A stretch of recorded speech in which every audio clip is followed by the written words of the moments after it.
Ladies and gentlemen, announcing the arrival of our esteemed guest, Mr. George Yeo, former Singapore Foreign Minister, Tan Sri Datuk Sri Sir Jeffrey Chia, Tan Sri Datuk Sri Syed Hamid Alba,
ladies and gentlemen, announcing the arrival.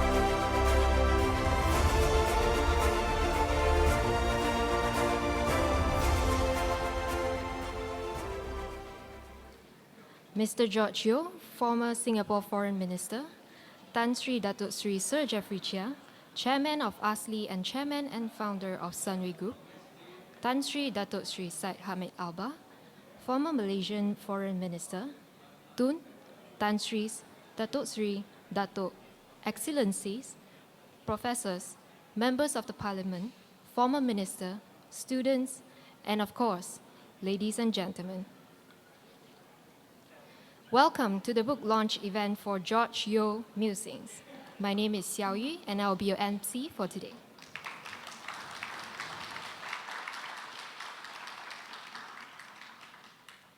Before we officially start the event, I would like to kindly remind everyone to please ensure that your mobile phones are on silent mode, and let's embark on this journey of intellectual exploration. To begin with our program, we are honored to have with us Tan Sri Datuk Sri Sir Jeffrey Chia, the founder and chairman of Sunway Group, to deliver his welcoming address. Ladies and gentlemen, for his extraordinary achievements and services to higher education, healthcare and philanthropy, as well as his lifelong commitment to nation building and sustainable development, Tan Sri has been conferred the Knight Commander of the Most Excellent Order of the British Empire, also known as the KBE, which carries the title Sir by His Majesty King Charles III of the United Kingdom. This honorary knighthood recognizes Tan Sri's remarkable role in forging high-level links with a number of UK institutions, including University of Cambridge, University of Oxford, University of Lancaster, the Royal College of Physicians, the Chevening Scheme, ACCA, as well as ICAEW. Our heartiest congratulations, Tan Sri, and please put your hands together, ladies and gentlemen, as we invite Tan Sri Datuk Sri Sir Jeffrey Chia. Thank you for the nice introduction. Mr. George Yeo, former Foreign Minister of Singapore, Tan Sri Dato Sri Dr. Syed Hamid Alba, former Foreign Minister of Malaysia, honored guests, ladies and gentlemen, a very good afternoon and welcome to Sunway City, Kuala Lumpur. And I'm honored to be here at the launch of the final book of the trilogy series titled Musings by George Yeo. This book, like his previous two volumes, provides a window into the mind of one of Singapore's most visionary figures. Today, with writer Woon Tai Ho and research assistant Keith Yap, the Musings books contain George's reflections on several themes, from his personal hopes for Singapore to global geopolitics. I am particularly amused by George's anecdotes of interactions with Malaysian leaders. For example, in Book 3, he speaks of his colorful friendship with Tan Sri Rafida Aziz, a long-serving Malaysian Minister of Trade and Industry, who was just with us for lunch, but she has to go back, as she is, all of us know, Rafida, the rapid-fire lady.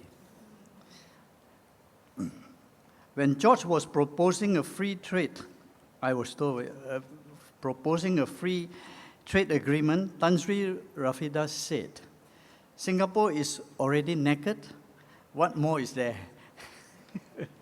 She, of course, well known for her direct and often witty manner of expressions. Ladies and gentlemen, George's illustrious career in public service included 23 years in the Singapore government.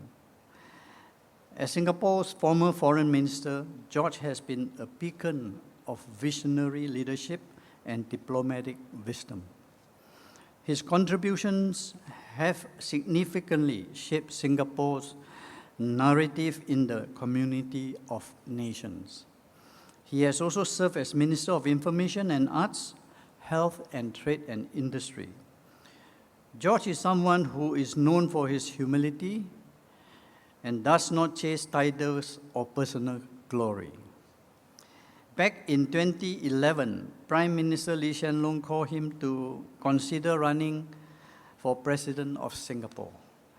In declining, George offered himself as, and I quote, "a spare tire to be used during emergency."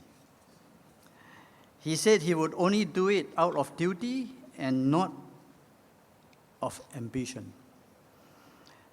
This commitment to a sense of duty is something that more leaders in the world, and I don't mean just politicians, should aspire to given that we are living in a time of extreme uncertainty. War and violence, growing socio-economic inequality, and deepening polarization threaten lives and livelihoods. Above all, looms climate change, which poses a threat to the very survival of humanity. While there are practical realities that need to be addressed in overcoming these challenges, I am very disturbed at the levels of stupidity, arrogance, and greed that make the problems even worse. I think that a bit more smart thinking, humility, and compassion can go a long way in helping to resolve many of these issues. As such, Musings by George Yeo is more than just a trilogy. It is a vessel carrying a wealth of wisdom and emphasizing the upholding of ethical values. In this regard, I believe George's books will be an important source of reference that can guide future generations of leaders. In closing, allow me to once again congratulate George on the launch of the final volume of your Musings by George Yo Trilogy. I wish you the very best in many years to come, and I trust you will continue to share your wisdom with all of us. Thank you.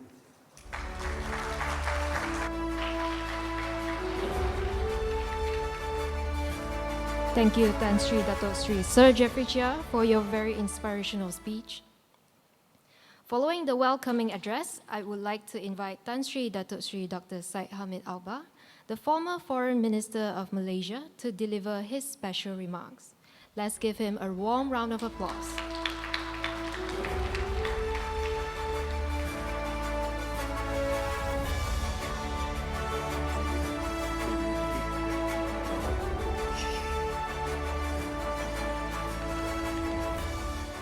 That's just a sign of old age, you know. Even though I can see without using the glasses, but I think using the glasses make me look better. Assalamualaikum warahmatullahi wabarakatuh. Good afternoon. The pretty lady that become the MC, my friend, Mr. George Yu, former Foreign Minister of Singapore, and his wife, and of course, most importantly, I think Tan Sri Dato Sir Jeffrey Chia, and I think it's not too late for me to congratulate you on the KBE that you have just received. And then members of the distinguished guests, my former foreign minister also, Dato' apa tu? Hanifah. Dato' Haji Hanifah Aman Tan Sri. In Malaysia, you must make sure that you mention all the. That I find difficulty, but Tan Sri Kosukun, all my old friends, it make me feel very old. And then Tan Sri Razman, Her Excellency, the High Commissioner of Singapore, and my good friend from Johor, Dato' Nur Jazlan, who is now the Deputy President of the Senate, Yang Hormat Liu Chintong, Deputy Minister of MITI, Excellencies, ladies and gentlemen. If I'm a bit slow in introducing or giving my opening remark, it is because you have invited so many people. Oh, sorry, I didn't see that Dato' Mustafa Muhammad. You see? Distinguished guests, ladies and gentlemen. I prefer the English, they just go, the MC and ladies and gentlemen, it's easier. This one, there is always a possibility that I will forget. First, now let me go into the remarks that I want to make. Actually, I was surprised when I received the email from George. And then he said, "Say, can you say a few words?" I say,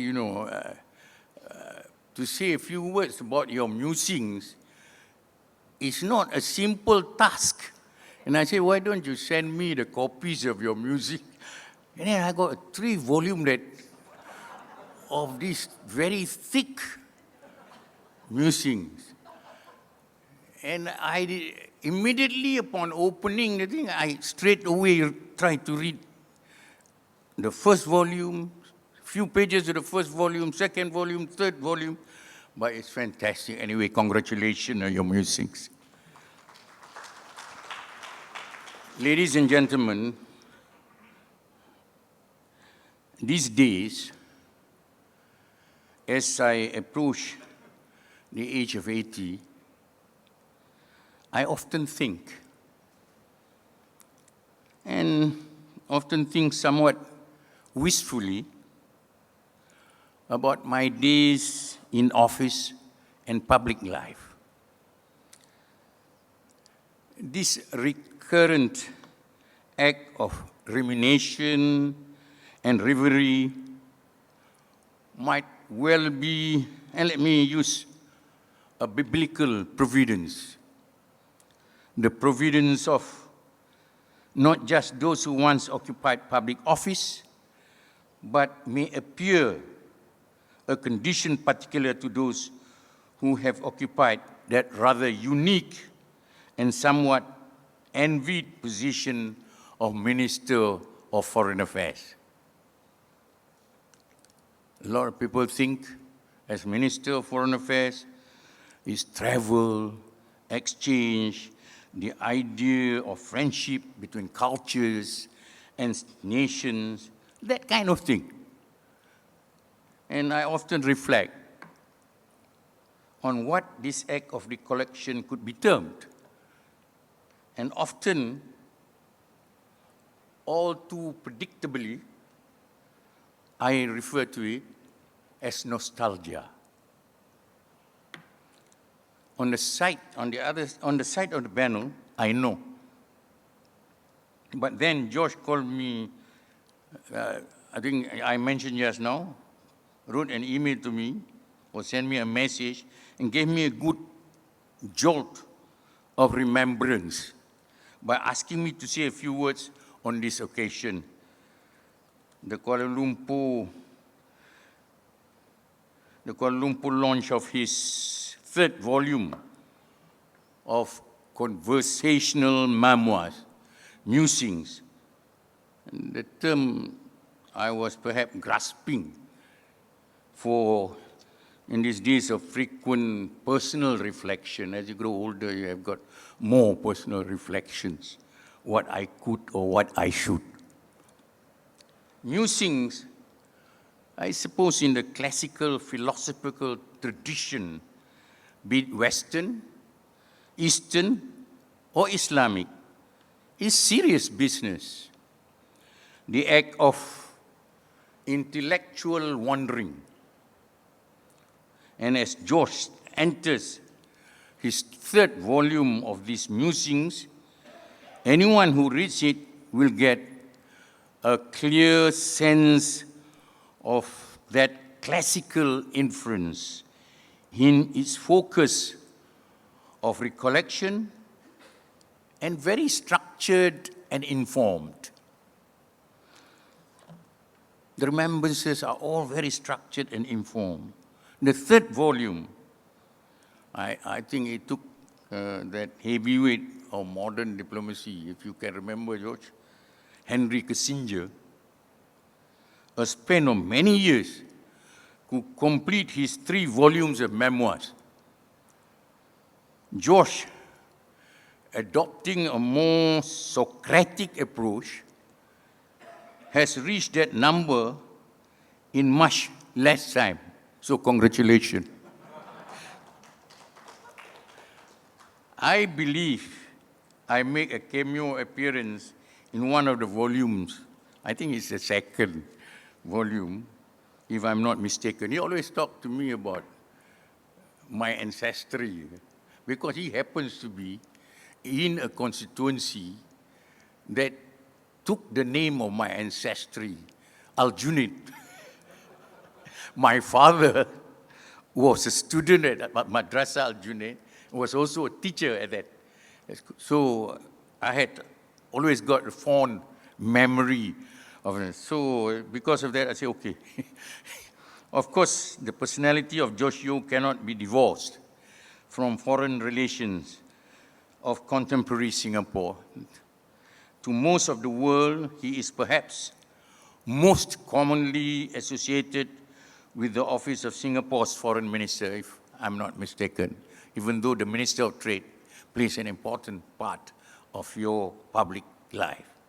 But as these several volumes remind us, his vocation in public life has been expansive, impressive, and vast. The first 2 volumes covered a vast range of George Yeo's preoccupations and revealed his commitment to diversity, to real understanding between cultures and religions. Before he even gave me a book on the story of the Hadramis.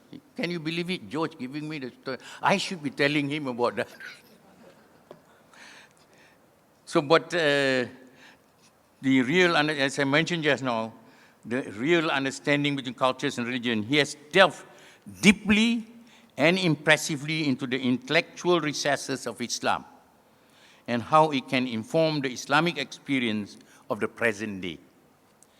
There is also, of course, his active involvement in the founding and structuring of Nalanda University in India, one of the earliest centers of learning anywhere in the world, with, among others, the Nobel laureate Amartya Sen. But all sense of the worldly must be invested with structure and agency. And it is in these realms that we arrive in Series 3 of Musings: education, health, the humanities, arts. Whatever we work for in government and administration, we strive for always for a kind of sublimation that is to be found here. And then there are chapters that deal with the great enigma for non-Singaporean, such as myself, of what it was really like to work with the looming figure of modern Singapore, Lee Kuan Yew. Non-Malaysians, on the other hand, would ask the same of that other looming figure north of the Causeway, Dr. Mahathir Mohamad. But never prone to approach anything, including Lee Kuan Yew, in a manner that is sensational or outlandish. That is his ability to do so. Including, in these pages, George Yeo has made an art of approaching even the most difficult subject with clarity of purpose. And he has always got an eye to a reasonable, and I dare say, happy end. That is the George Yeo that I know and call a friend. The other heavyweight of the 20th century, Winston Churchill, had this cynical thing to say about diplomacy. According to him, diplomacy, he surmised, is the art of telling people to go to hell in such a way that they ask you for directions.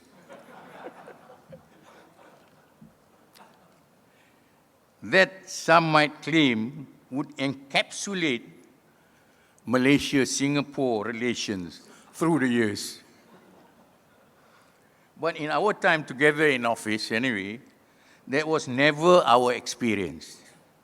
So it was with great affection and remembrance that I dove through the pages of Musings. I tell you, it's very tough, but interesting. You know, there's a lot of weight, a lot of telling, and something to learn. And Series 3 did the best thing, recollection of this kind that do. It didn't just narrate events, occurrences, the stuff of I did this and that. He didn't do that. It captured a sensibility, the particular sensibility of George Yeo. Old soldiers, I suppose, don't die. They just fade away. The parting words of old generals, in the instance of foreign ministers, they don't fade away. They write the recollections or musings. As I am in the final stages of completing my own, I am forced to confront what this act of writing and recollection really is for, and I get a lot of reassurance from this volume of musings. I thought I would never end. I could never end, but your musings have me to be confident and to be sure that I will end. Which concludes with the idea of meaning. I think you conclude. to find meaning to whatever we are doing. I have paid a lot of attention to these lines in the final chapter of this book. Meaning, I am taking the quote, cannot be dispensed. It has to be found within the person, within a group, within society. When we search for meaning in our lives, we naturally will help others in their search, thereby creating a bond. Thank you, Joshua. And that, I suppose, is why we remember and why we write. I would like to conclude by congratulating my friend George Yeo on this publication. For me, what all impactful books must surely do, it moved me and captured the friend that I know. Thank you for your kind attention. Assalamualaikum warahmatullahi wabarakatuh.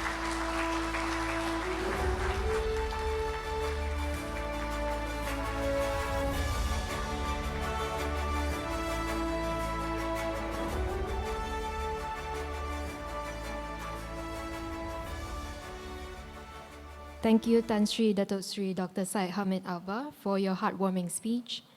Before we move on to the next session, allow me to briefly introduce our guest of honor, also the author of the books that we are launching today. Mr. George Yeo is a distinguished individual with an impressive career. He was the former Minister for Information and the Arts, Minister for Health, Minister for Trade and Industry, and Minister for Foreign Affairs of Singapore. He is currently a visiting scholar at the Lee Kuan Yew School of Public Policy and the founding patron of its Asia Competitiveness Institute. Now, the moment we've all been waiting for. The author himself, Mr. George Yeo, will be sharing his insights with us. Following his speech, there will also be a Q&A session moderated by Mr. Daniel Rahman, the CEO of Asian Strategy and Leadership Institute, also known as ASLI. Without further ado, I would like to welcome Mr. George Yeo on stage to deliver his speech.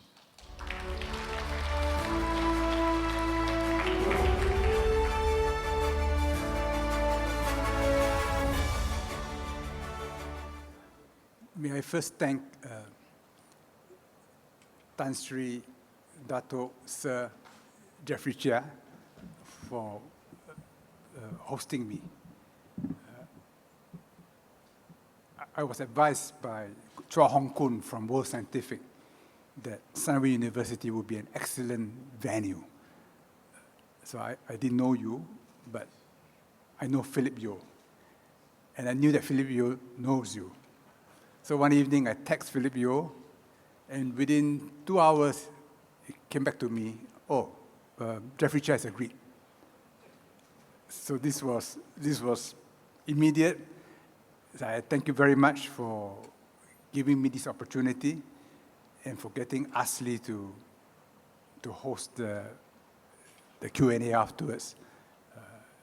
Daniel Abdurrahman, who I've had the pleasure of getting to know.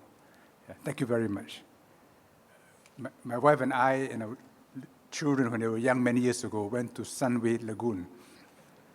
We did not realize that Sunway would become what it is today, which is an incredible achievement. Syed Hamid, sitting there, I felt like a student waiting for my professor's commentary on my dissertation. I think I passed. So Hamid, we spent many years together, and as you said, excellent memories of what it is possible when behind foreign policy there is personal friendship and trust. I remember one day staying in Kwek Ling Beng's hotel in the UN. They had a chef who cooked nasi lemak, see? So Vanu was there, and I said, can I smuggle a plate to Syed Hamid? He said, yeah, we should do it. So wrapped up in cellophane. We brought it in. I think it was still quite fresh. But his officials were very unhappy.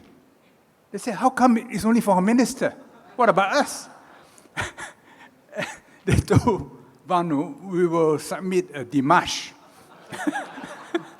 complaining against this discrimination. But there was a kind of camaraderie we enjoyed, even though sometimes there were tough negotiations. Rafida would always give me a earful. He said, George, ada durian after dinner? I said, yes, of course. Because if I didn't provide durians after dinner, boy, there would be consequences. Then later on, when I moved to the foreign ministry, then I met Rafida and Mustafa. I always felt the trade ministers had their own special solidarity, perhaps even more than among ASEAN foreign ministers. Yeah. They're also happy that Anifa Aman could join us today. We spent a lot of time on solving the railway land problem. In fact, after I left government, I told my wife, having spent so many years of my life helping to resolve that problem, let's buy something in Johor. I didn't want to do it when I was in government because then there might be a conflict of interest if I recommend taking a soft position towards Malaysia. And that's why my wife today is a MM2H member. When we cleared immigration, the officer told her, oh, you should have taken the carpeted lane as an MM2H, And I could have joined her as a spouse of an MM2H. Those were happy memories which I tried to capture in some parts of the book. And I had not been to Kuala Lumpur for many years, and in the last 2 days, Ong Ken Min introduced me to various people and gave me a chance to update myself. I wrote Musings principally for Singaporeans. They were my target audience, and I had them in mind when I wrote what I wrote. After it was written, and we were thinking of overseas launches, Chua Hong Kun from World Scientific, who's Malaysian, he said there will be a market in Malaysia. I said, are you sure? He said, yes, of course. I always said that when I grew up, I felt myself a Malayan. And in many ways, I still feel myself a Malayan. In the days before race and religion were heavily politicized, my father used to bring us up to Cameron Highlands when I visited Royal Selangor Pewters and KP Yong hosted me. I said, I remember visiting tin mines when I was 5 years old in Perak and picking up those shimmering ores and bringing them home as souvenirs. This morning in my hotel at breakfast, a family greeted me. I wasn't sure whether they were Singaporeans or Malaysians. I said, are you from Singapore? I said, yes, we are from Singapore. They could have been from Malaysia. I told Kun this morning that we are one people, divided into two countries. Singapore's political culture is more Chinese. Malaysia's political culture is more Malay. But when we, in a room full of Malaysians and Singaporeans, it's the same accent, it's the same taste in food, in humor, and we often confuse who's Singaporean, who's Malaysian. And that's how close we are. When I was in Cambridge, both sides, Kuala Lumpur and Singapore, wanted to break up the Cambridge University Malaysia-Singapore Association. I objected and refused. And till today, it continues to be an association for both Malaysian and Singapore students. And I'm quite sure in the years to come, our peoples will continue to intermarry. When we intermarry, there's zero stress. When our children marry Indonesians, or Thais, or Chinese or Indians from India, there's always some stress. But between Malaysians and Singaporeans, never any stress. This is how close the cultures are. And it's precious. We need Malaysia in Singapore. And in some ways, Malaysia, I think, needs Singapore. And together, particularly in the kind of world we're entering, we can enhance each other. So there is, in my mind, limited only by our creativity, plenty of room for win-win collaboration. The times we live in are troubled. We hear distant thunder, and they seem to rumble louder. From time to time, when we raise our eyes to the horizon, we see flashes of lightning. Yes, it is sunny here, but we wonder when the storms will come and how we may be affected. People worry. People worry about geopolitics. People worry whether distant wars may come closer to where we live. Out of the blue, in Eastern Europe, matters came to a head. I was quite sure by July 2021 that there could be war, because I've met Putin. Sergei Lavrov is a good friend. And when they started saying, look, you have to address our concerns, and the concerns were just dismissed as if they were irrelevant or unimportant by the Western countries, I told my children there could be war. And when war came, at least in the family, we were not surprised. But when I mentioned this to my American friends, they laughed at me. They laughed at me. They said, you should ignore Putin. He's an evil man.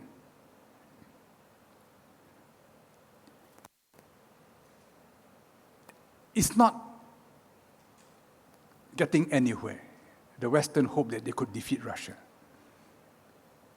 And, when a Kung Fu exponent tries to break a rock or something, and it doesn't break, that force reverberates through your body, creating internal injury. So this inability to defeat Russia is now causing back pressure into Western society and affecting their domestic politics. In Germany, the AfD is steadily gaining popularity. Politics in Europe is moving rightwards. And Ukraine will become a big issue in the coming presidential elections in the US. If Trump comes back, there'll be a change of policy. Even if Biden gets re-elected, there'll be a change of policy. Russia cannot be defeated. But the Western powers cannot allow Russia to win. So there could be a ceasefire.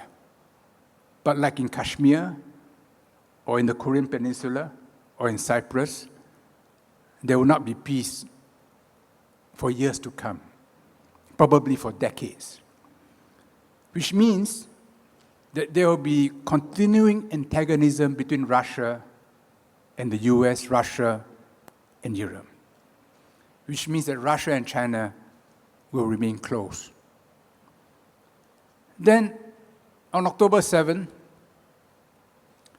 Hamas executed a brilliant military campaign. Brilliant. With astonishing operational security. Yes, the Israelis received some warnings from the Americans and the Egyptians.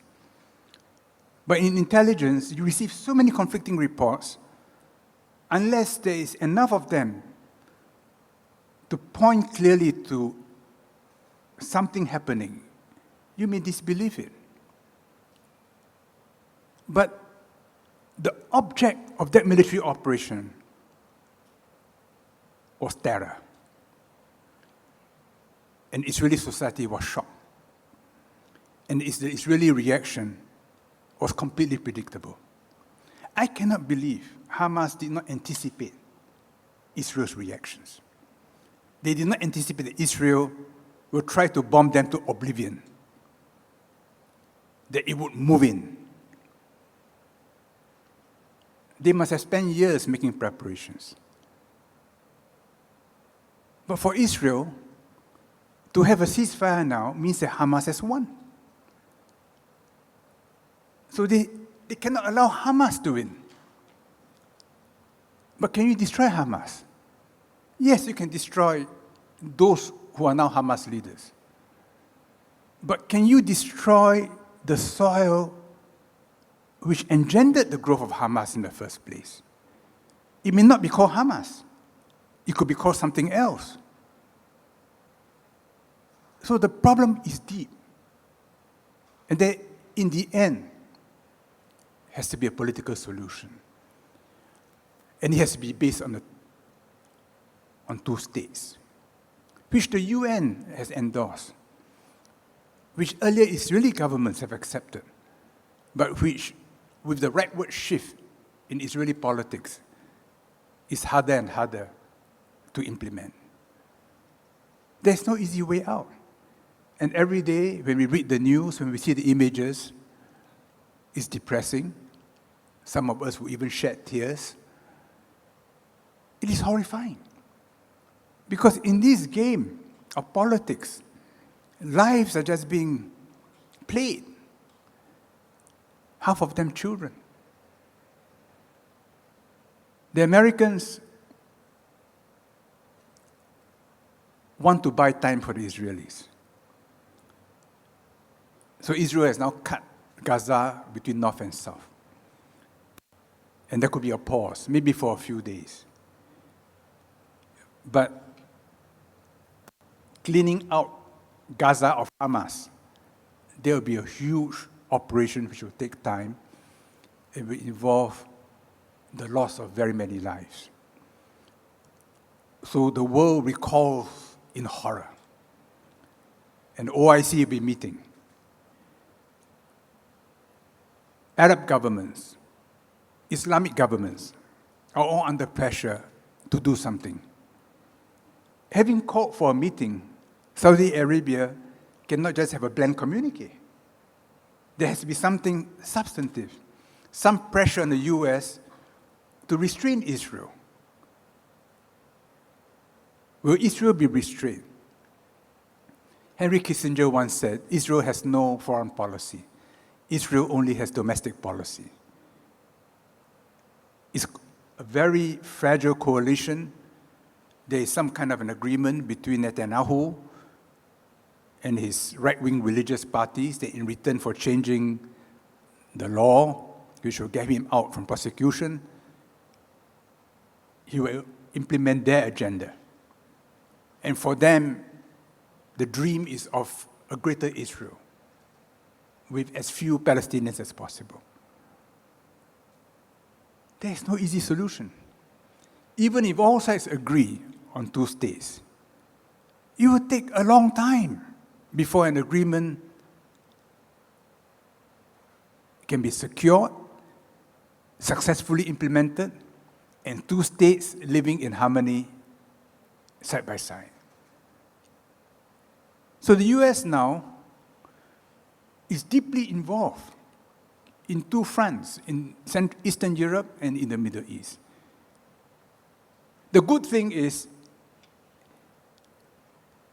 I don't think the US has enough bandwidth to also have another front over Taiwan in this part of the world. In the South China Sea, of course, they would try and encourage the Filipinos to stand up to China. But that, to me, is not a big problem. And between the Chinese and the Filipinos, they should keep it in proportion. There is reasonable chance that in our part of the world, East Asia and Southeast Asia, as our economies become more integrated, that we can keep the peace for at least another generation, by which time it is this part of the world which will drive the global economy. There are two flashpoints. One is Taiwan. I don't think in ASEAN we want to be involved in Taiwan. The other is the South China Sea. And with good diplomacy, I think there's a fair chance that between China and ASEAN, we can have a code of conduct agreed to within a reasonable period of time. There's enough goodwill. And the US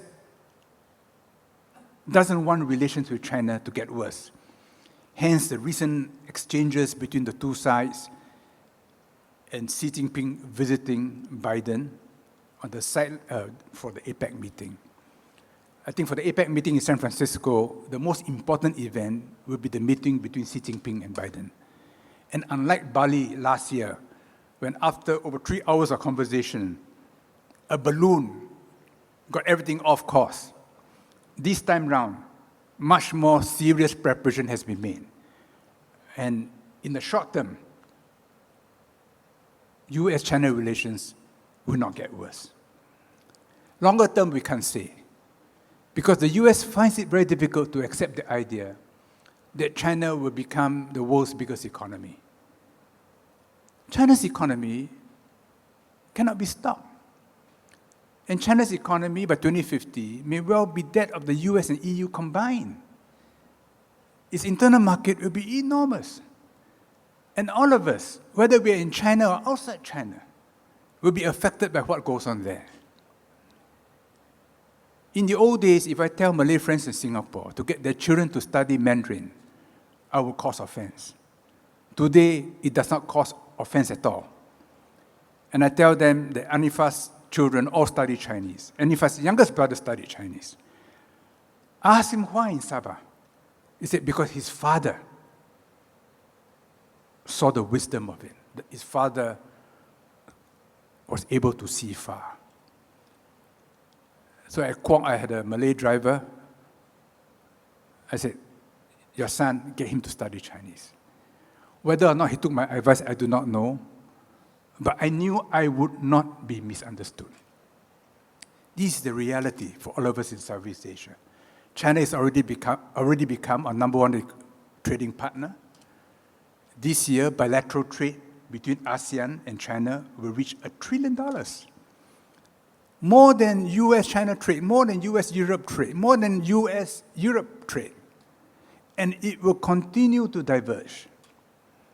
I tell my American friends, the more our Chinese account grows, the more we want diversification. Because we don't want China to have too much leverage over us. If the Americans force us to choose, we'll look at our slice of bread and say which side has more kaya and butter. So the choice is obvious. But if the Americans don't force us to choose, then naturally we welcome the Americans. So I tell the Americans, you don't have to pay a cent for the Belt and Road. But everywhere along the Belt and Road, we are welcome. Instead, what is their policy? Sabotage the Belt and Road. This is not wise. I don't think you can sabotage the Belt and Road because this is in our interest. The Indonesians, now they have swoosh connecting Jakarta to Bandung.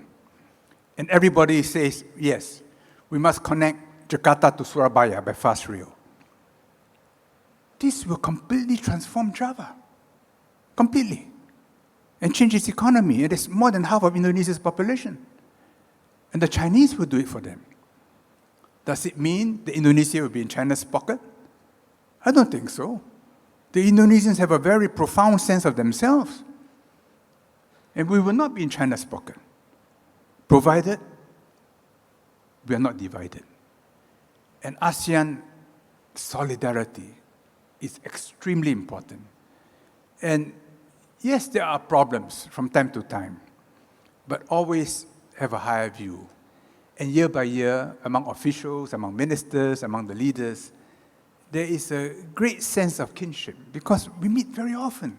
We share meals endlessly. We're always talking, we're always arguing, and feeling that vis-a-vis the major powers, hey, we better get together. The US talks about the Indo-Pacific. So our nose tells us something fishy. So we have our own view of the Indo-Pacific. When they organize Quad, AUKUS, instinctively we feel uneasy. Better maintain ASEAN centrality. Not based on strength, but on the fact that we are neutral and we are friendly to everybody. So Trump is able to meet Kim Jong-un in ASEAN, the first time in Singapore, second time in Hanoi. And ASEAN has a regional forum where North Korea, South Korea, Japan, Russia, US, China, all sit around the same table. They may not look at each other, but they sit around the same table. So when the G20 was held in Bali last year, I thought Jokowi did a fantastic job. Just by mood setting, not by giving instructions, just by mood setting, encouraging everybody to be polite and courteous to one another. And so creating the atmosphere for very successful conversations and outcomes. In my musings, I touched on a number of these issues, not from the viewpoint of a grand plan or strategy or idea, but through my own little experiences, scattering a few points on the graph. Others will scatter other points on the graph. And when we look at all those points, a picture emerges. The picture is we are in the great transition to a multipolar world. The Western tide, which has dominated our lives for centuries, that tide is now receding. And we are seeing a multipolar world emerging. China, Russia, India, Europe, Brazil, the US, of course, the Middle East. All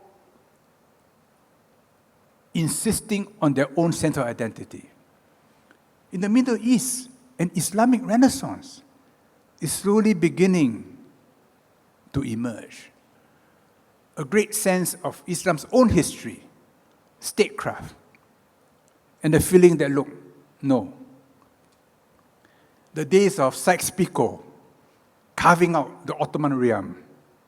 Yes, we inherit the problems, but we will find our own destiny.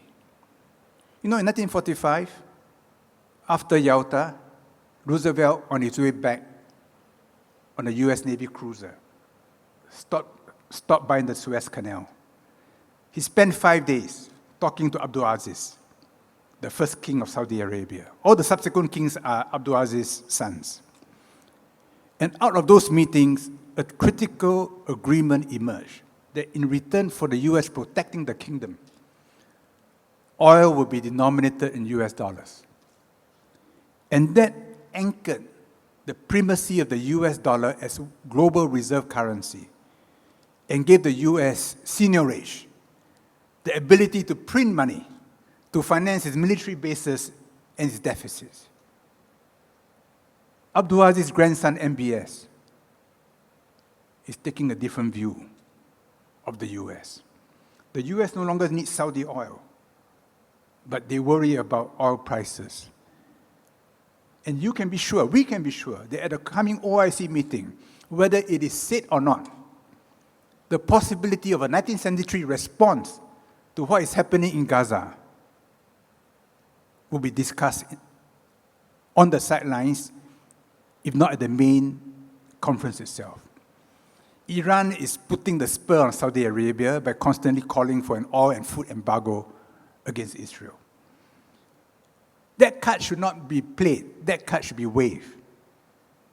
And US response, observe. Here in ASEAN, we must have a modest view of ourselves. We are not in their league. But if we clump together, we are special because everybody can convene here and talk here. Even in the Yemen, between the contending families, they met at Al-Kaf Mansion in Singapore to have an agreement. So Southeast Asia has this, maybe it's the climate, tanah di bawah angin, maybe it is the kueh, I don't know. This is a soft environment. People are welcome here. Even if you're from Mars, you're welcome in ASEAN. This is our special position. We must not allow our internal contradictions to divide us. Then we will be a separate pole in the world.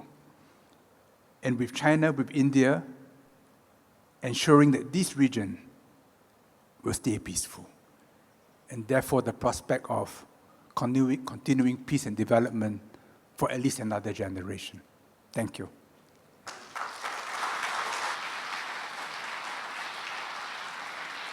Thank you, Mr. George Yeo, for your insightful speech. I would like to also invite Mr. Daniel Rahman on stage to moderate the Q&A session. Testing microphone. Bismillahirrahmanirrahim. Assalamu alaikum and good afternoon. Ladies and gentlemen, once again, a round of applause for Mr. George Yeo for his, how do I even describe it? Truly fascinating speech. He's taken us from Sunway to Malaysian culture to geopolitical challenges to the conflict in Israel and Gaza, American relations, ASEAN solidarity, the G20, the Great Transition, Islamic Renaissance, Saudi oil, and I love how he ends though by talking about an opportunity for peace for generations to come. So in fact, as I was just about to head up, a colleague messaged me and said, amazing musings, and I must agree, amazing indeed. I'm truly humbled, therefore, to have this opportunity to question him. I have had a chance to peruse the 3 books so far. Oh, they're actually over there. I forgot to bring them on stage. So allow me to get right into it. And just a check of time, we've got about 20 minutes or so for the Q&A. And I'm also very excited to allow you, members of the audience, to ask questions. So please feel free to think of some. As the moderator today, I'll take the privilege of starting with the first question. Mr. Yeo, if you may. In your book, you speak of identifying as a Chinese and a Christian. And it's a common theme throughout the 3 books. You even end with it in your 3rd book, the notion of identity. You've also shared that the late Lee Kuan Yew had shared his concerns about your beliefs influencing your ability as a public servant and in policy making. But what I want to ask is that in today's age, identity politics has become even more profound and pronounced. Right wing, left wing, so on and so forth. Now, what are your thoughts in the direction in which society is heading, and perhaps more from a Singapore-Malaysian perspective?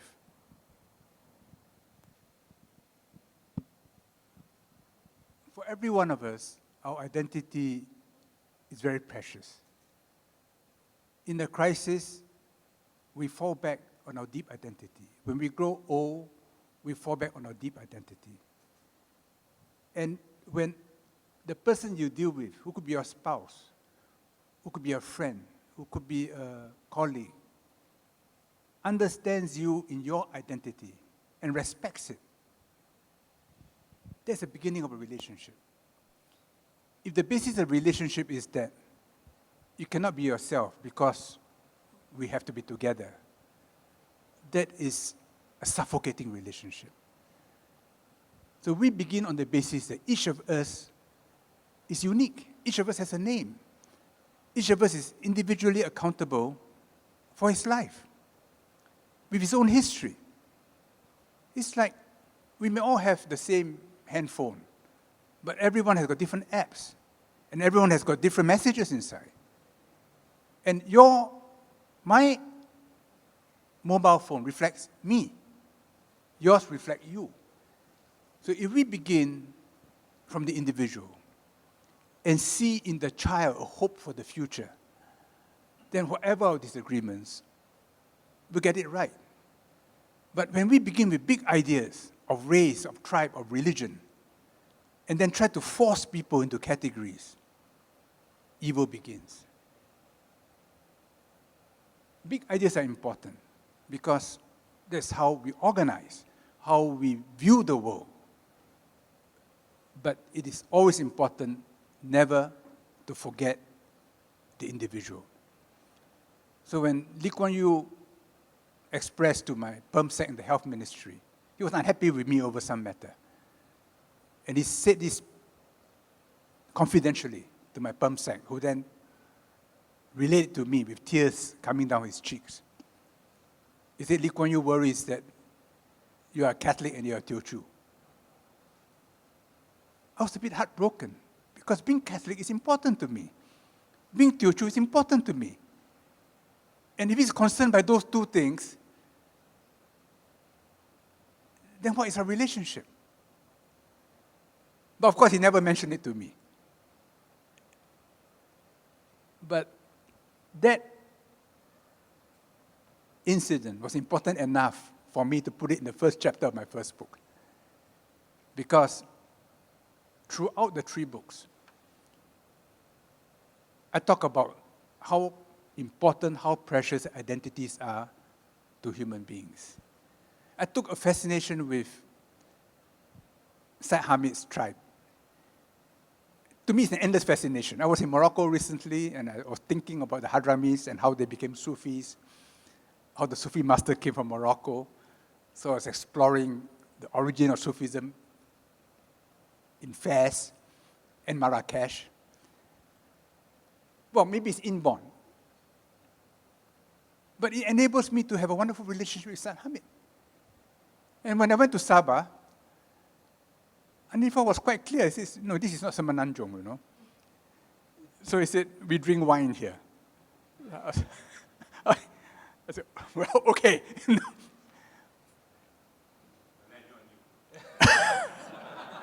Thank you for saying it. And when we see each other in this identity, how beautiful the world is. That every flower is different, has its own color, has its own fragrance. And if we can work together, what a wonderful garden it will be. But we say, no, all of us must be the same. Procrastinate similarity. What are we? Then we're just clones. Then we can be replaced by ChatGPT. Thank you for those thoughts. Would you then say leadership is very important? Because what we see is the ones who are trying to divide us, but also unite us, are leaders. You are a leader who speaks of unity in that diversity and that uniqueness, but there are others who are trying to pull us in opposite directions. To me, the moral quality of leadership is very important. If leaders teach us to hate, I'll be suspicious of those leaders.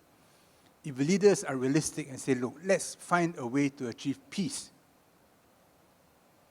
difficult though it may be, and appeal to our better side, not to our darker side,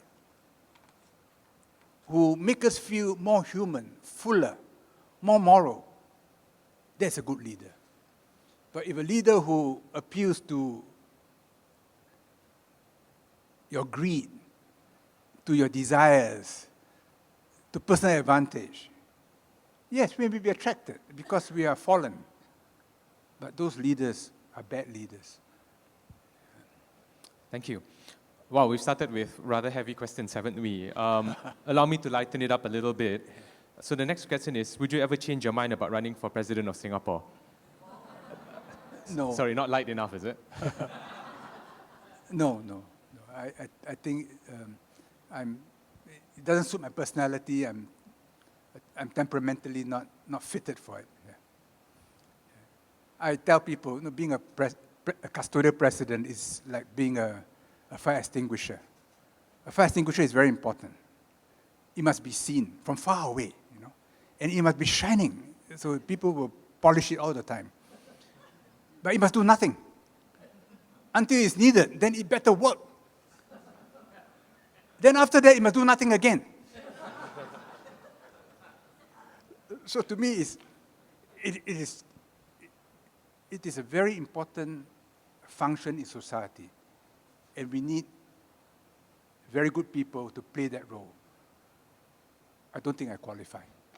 Yeah. No, thank you for the frankness about that response. I'm going to ask one more.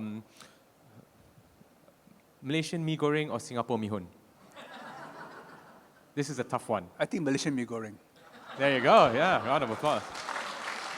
All right. But I have a concern about mee goreng, you know, because mee goreng, when they fry, they always knock metal against metal, you know. Kiang, kiang, kiang, kiang. So I'm wondering whether some bits of metal fall off into the mee. You know. That's always bothered me because they always knock the fryer so hard against the wok. But anyway, it's still Malaysian mee goreng. Thank you, thank you. No, these kind of this can definitely spark a heated debate. No pun intended. I'm going to ask one last question before I open the floor to the members of the audience, and this is something that's quite personal to me because my mother has is currently dealing with some statelessness issues in Malaysia, and as many of us might know, in Parliament right now, the government has tabled a number of amendments to the Constitution related to it, and there's a lot of debate in civil society about the propriety of some of these amendments, which apparently makes the things quite more difficult. So in your book, book number 1, Mr. Yeo, you talked about during your time there was a law that was changed that gave citizenship to Singaporean women married to foreigners, their children, which is very similar to what we are experiencing today. But what you also talked about is something very interesting, like the idea of a jury system for citizenship, right? If somebody wants to become a citizen of your country, perhaps get citizens of your country to, assess the situation. Of course, I don't know whether you were serious about this or that was one of the more, out there ideas to kind of emphasize the importance of citizenship. But what are your thoughts on this? Because you did talk about identity as something that defines you, but in reality, there's also identity that is legally defined. I asked this question in Liechtenstein. Singapore is a small country. We spend a lot of time on diplomacy with other small countries. So I went to San Marino, I went to Liechtenstein, I went to Iceland, I went to Andorra, countries which some of you might not even have heard of. But there is a kindred spirit among small countries. So in the UN, every year when I went there, when Vanu was a permanent representative, we had the Forum of Small States, FOSS. And I always begin by saying, the force is with you. You see. So it's important to be small, in being small. But when you are small and you bring in new immigrants, you lose your identity. Because there's not much to dilute with. So I asked the Liechtenstein minister, I said, how do you accept new migrants? He said, the canton must agree. In other words, you must live there, in the kampong. And the people in the kampong must say, yeah, we like you. We can accept you. You can be one of us. So there is a qualifier that the community must regard you as potentially one of their own.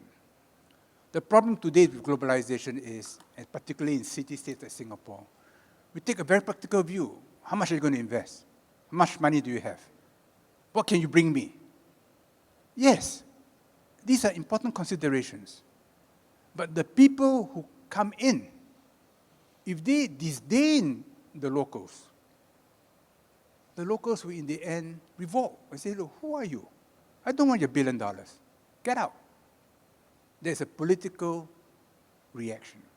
And so it's important for any government, while hunting for talent and money and connections, also have regard for local people. So my favorite illustration is when the Parsis left Persia, when Persia became Islamized. They were Zoroastrians. The community landed in Gujarat. They asked the local Raja, can we settle here? The local Raja pushed a glass filled to the brim with milk to him and said, we don't have the space. The Parsi leader scooped up sugar and gradually dissolved it into the milk. There was no spillage. Everywhere they go, the Parsis sweeten the milk. And it's not too much to ask, to tell foreigners, that when we accept you as one of their own, please sweeten our milk.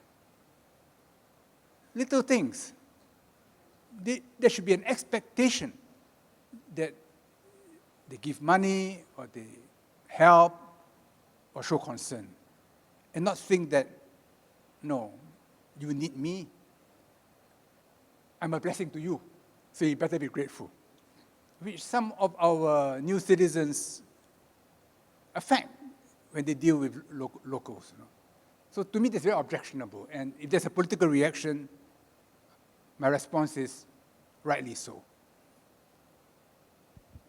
Thank you. Ladies and gentlemen, questions from the floor, please. We can take maybe two at a time, or would you prefer one at a time? No, two at a time is fine. Yeah, we can do two at a time. Professor Edel, and yes, Ryan. The microphone.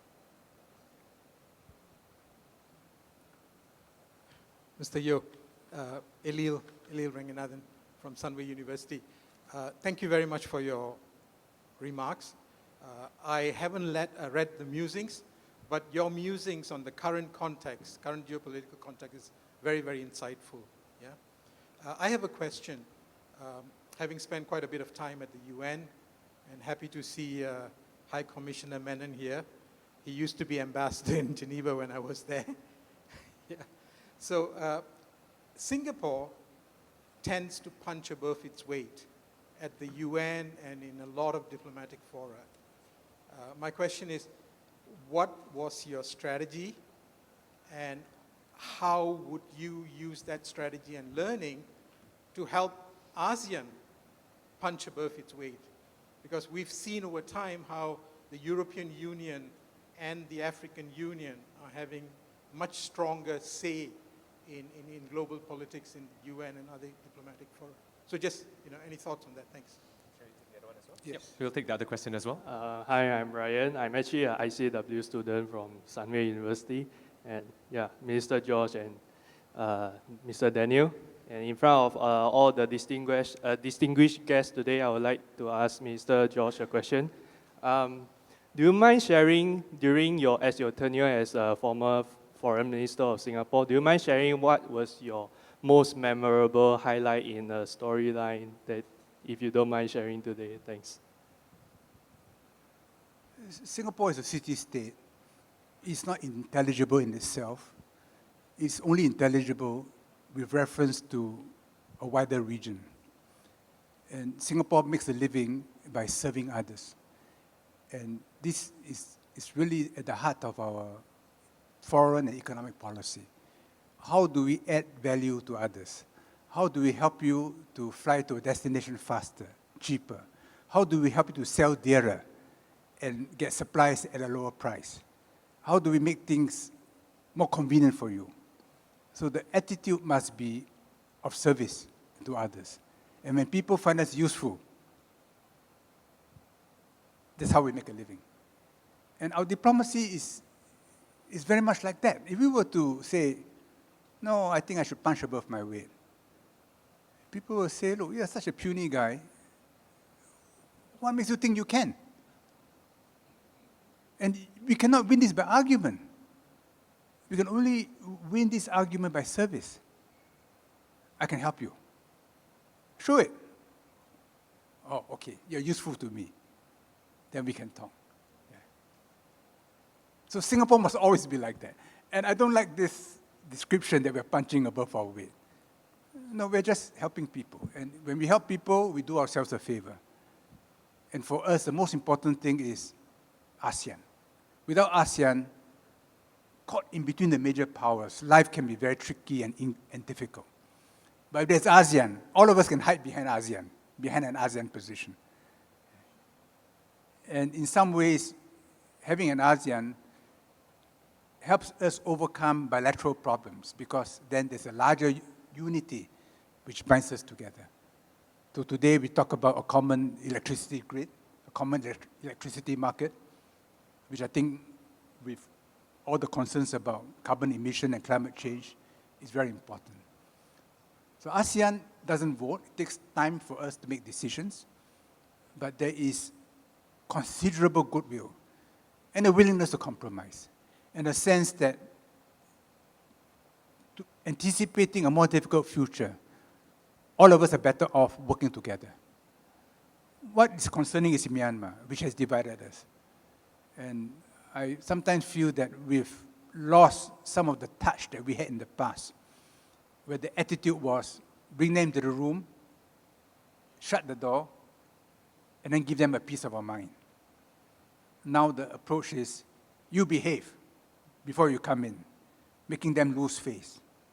When they lose face, they can't govern their own people. Now, it is true, the military is part of the problem. But everybody is part of the problem. Aung San Suu Kyi is part of the problem. The Rohingyas are part of the problem. All the ethnic groups are part of the problem. But everyone is also part of the solution. So there is no magic solution to Myanmar which can be prescribed by an external party. These are conflicts they must resolve among themselves. And we should help them, not make it more difficult for them. But I do not know enough about the goings on. But having spent so much time in my past on the Myanmar account, it is painful seeing what's happening today. And the second question about the memorable memory, would that be it? Yes, it concerns Myanmar. It was Cyclone Nargis. I cannot remember whether it was Said Hamid who was there then. In 2008, they shot at monks demonstrating in Yangon. We had an emergency meeting in the UN, and we issued a strong statement criticizing the government. U Nhan Win was our Myanmar counterpart. I excluded him. I said, it needs to be issued by the 9 of us. Said Hamid said, why don't you ask Nhan Win whether he wants to be part of it? So I looked at U Nhan Win. He said, no, let it be from all of us. He was criticizing his own government. I was so worried for him. But later on, I was told that he had close links with U Tan Shui, the senior general. Then Cyclone Nargis struck. And they were so paranoid. In Patin Airport, instead of sending down supplies, they sent in soldiers because the French and the British was threatening to send in aid by force. The UN wanted to be involved. They didn't want to have any trouble with the UN. So in the end, we had a meeting in Botanic Gardens. I remember Said Hamid, Hassan Burayuda, all of us were there. I was in the chair.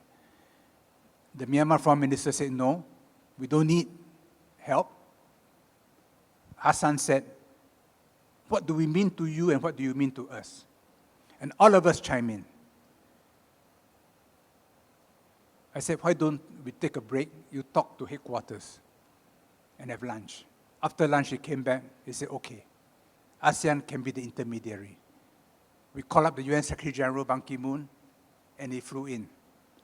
And later on, I took part in the pledging conference. So I think we saved lives in Myanmar. So that gave me great joy. Yeah. To me, that's possibly the highest point in my diplomatic career. Yeah. Thank you. One Datuk Sri and the lady over there, and maybe one further back. Anyone right at the back? Yeah, in the white. So 1, 2, 3. Datuk Sri Wong Chun Wai, our chairman of Bernama and member of the ASLI board. Thank you for being with us. Microphone, please. Thank you, Mr. Yeo. I'll ask this question in my personal capacity. Okay, please. I just want to share a bit of my experience before I pose the question, because I think it's quite interesting. So more than a decade ago, when the late Lee Kuan Yew came to Malaysia to have a look at how Malaysia has moved on, I was in a room. I was invited by the Singapore High Com to be part of a small group of people to talk to Lee Kuan Yew. And the first question that Lee Kuan Yew asked those present in the room was, would PAS form the government and would one day Malaysia be an Islamic state? Everybody in the room was very intimidated. So were the diplomats from the Singapore High Com. I could see them shivering away. Nobody wanted to reply. So Lee Kuan Yew looked at me and said, young man, speak up. I'm not a mind reader. So I was the closest to him. And I told him, no, that would not happen. Now, fast forward 2023, if Lee Kuan Yew, if he's around, if he asks me the same question, I may ponder a bit and be a bit reserved in my reply. So I'd like to find out from you, sir, what is your view of the increasing political trend of Malaysia becoming more Islamic, more religiously conservative? How does Singapore look at Malaysia? Thank you, sir. We'll take a few first at the street, that's okay? Yes. The microphone.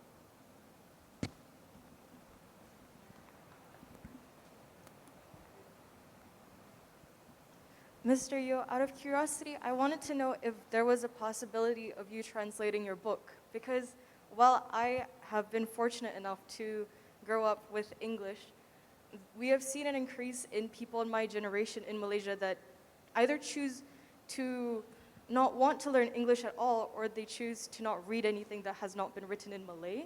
So what is the possibility of you translating your book so it can reach a wider audience in Malaysia?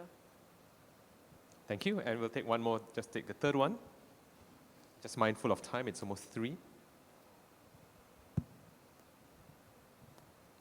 Hello, Mr. Yeo. I just have a quick question. As you may know that Malaysia is proposing a national service for its youth. So given your experience, for example, in your military service as well as knowledge of Singapore's national service, is there any words of advice that you would like to share to Malaysia and its youth to ensure that a national service in Malaysia will ultimately be a beneficial one? Thank you, good questions. My answers to the first and third question may prompt a response from Wisma Putra. The second question is easy. I'm not sure if there's a market for my book in Bahasa, but since you raised it, I will speak to my publisher about it.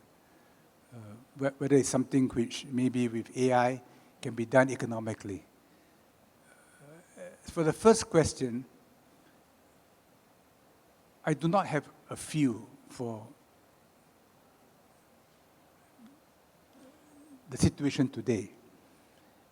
But historically, the British dealt with extremist religious ideas through the rulers. And in fact, that was the principal function of the rulers.